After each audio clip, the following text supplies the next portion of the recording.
It's the Agribusiness Report. I'm Tony St. James. We're joined today by Mary Thomas Hart. Mary Thomas is with the National Cattlemen's Beef Association.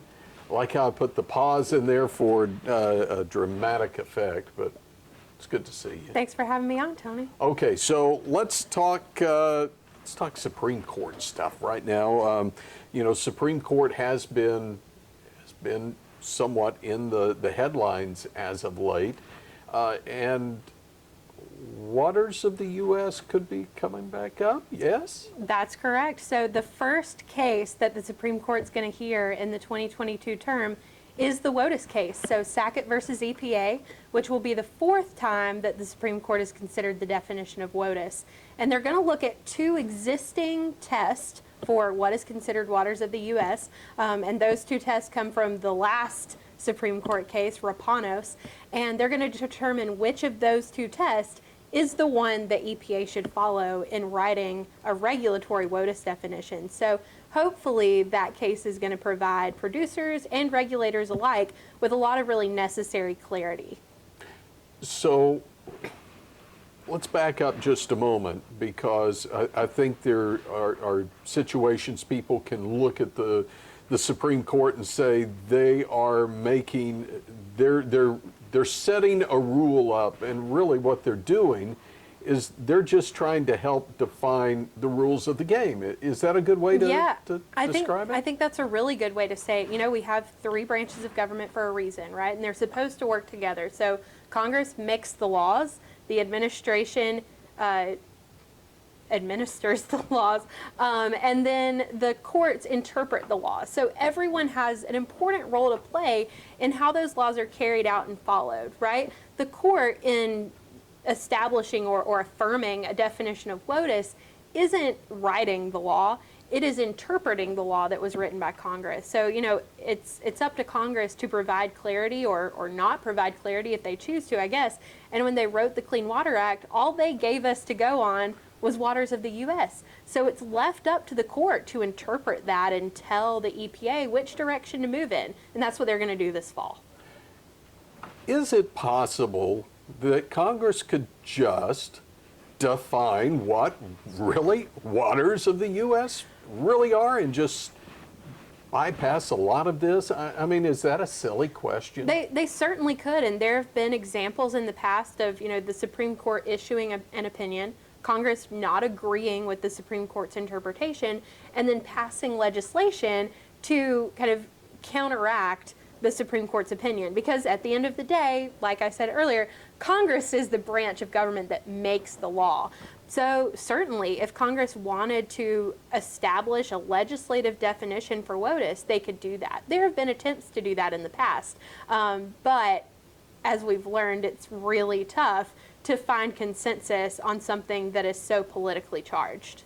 So what's at risk here, depending upon, you know, how the court rules? And obviously you're trying to find that needle in the haystack because you don't know how they'll rule, but what's at risk? You're exactly right. I think it is kind of like looking for a needle in a haystack as far as looking at what this court might do. Worth noting that of the 9 justices currently on the bench, I believe that only 3 were on the bench during the Rapanos case. And the 2 justices that wrote the tests that are going to be considered, Justices Kennedy and Scalia, are no longer on the bench. So we're going to have almost an entirely new court considering this question, many of them for the first time.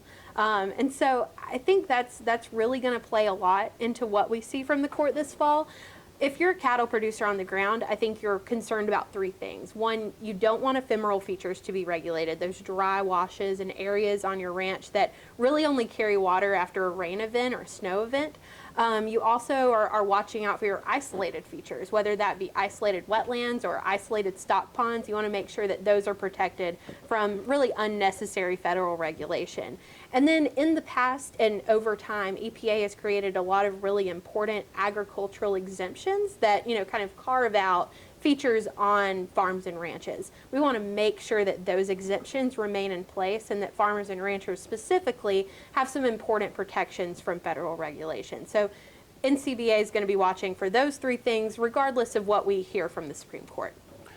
So up to this point, we've talked about what the federal government writes and how it's interpreted by the administration and implemented, and then the Supreme Court weighs in on whether or not everybody is doing what they should be doing. But then you have things like Prop 12, and that kind of, it doesn't follow this progression, does it? I think that's a really good point, Tony. And you know, a lot of our producers, a lot of people out in rural America, and you know, I think a lot of people across the country really see the value of retaining and protecting states' rights. But the Prop 12 case, National Pork Producers versus California, brings up this question of, is there a point at which states' rights go a little too far? So in that case, the state of California passed a proposition that would ban the sale of pork from hogs that are grown in gestation crates that are considered too small in the state of California. Now, the problem is that there aren't any large-scale pork operations in California. So the state is really only regulating activity that occurs in other states. So does a state have the right to do that? Does the Constitution allow one state to basically regulate another state in order to sell its product there? That's the question that the Supreme Court's going to consider in the National Pork Producers case. And I think it's really interesting. So this fall, we're going to get some opinions and some conversation about federal authority. We're also going to talk about state authority. So a lot going on at the Supreme Court.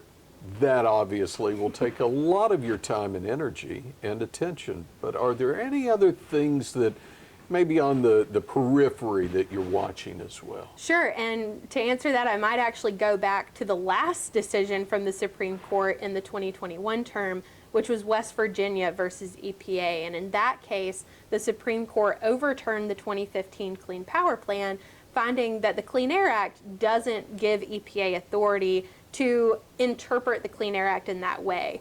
And to get to that decision, they utilized a doctrine that they call the major questions doctrine, which means that if a question or an issue that's subject to regulation is especially political in nature, then there's an even higher standard to make sure that Congress has spoken to that issue before an agency acts. So because the Clean Air Act doesn't explicitly contemplate climate change or greenhouse gas emissions, EPA in this case was unable to enact the Clean Power Plan. That decision is certainly going to impact the Biden administration's attempts to finalize other rules with climate change as a basis. So I think a really good example is the Securities and Exchange Commission's recent rulemaking that would compel publicly traded companies to disclose greenhouse gas emissions. And those disclosures would include Scope 3 or supply chain emissions, meaning that